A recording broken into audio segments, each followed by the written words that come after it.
Now, these spiritual kinds of issues, which call into question his spiritual reliability, are compounded by certain revelations in the Quran, which I don't see any purpose other than satisfying certain desires that Muhammad would have. For instance, Surah 4:3 of the Quran says that Muslims can have up to 4 wives.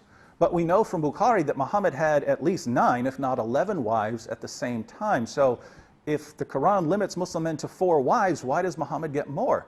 And the only answer is that in chapter 33, verse 50, Allah gives Muhammad a special moral privilege to have more than the 4-wife allotment.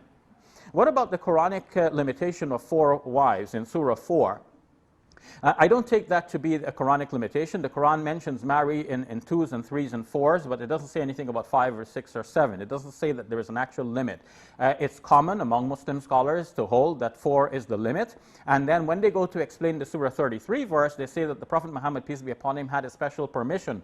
But what I see in the Surah 33 verse is that the special permission for the Prophet Muhammad, peace be upon him, is that he could marry without giving a dower, whereas other Muslims were required, as a matter of fact, to give a dower. Why was the Prophet Muhammad, peace be upon him, exempted from this? Because he had actually vowed and dedicated himself to a life of poverty. It's almost like somebody in one of our modern countries, if he has taken a vow of poverty, then he would not pay any taxes. So in this case, the Prophet Muhammad, peace be upon him, wouldn't have anything to give in some circumstances. That shouldn't prevent him from being able to marry. The Prophet Muhammad, peace be upon him, married for many political and social reasons, just as the kings and queens of other countries marry each other and they cement alliances. The Prophet, peace be upon him, married many women for this purpose, and he needed to have that avenue open to him. Now, Shabir says that chapter 4, verse 3 of the Quran isn't a limitation on the number of wives.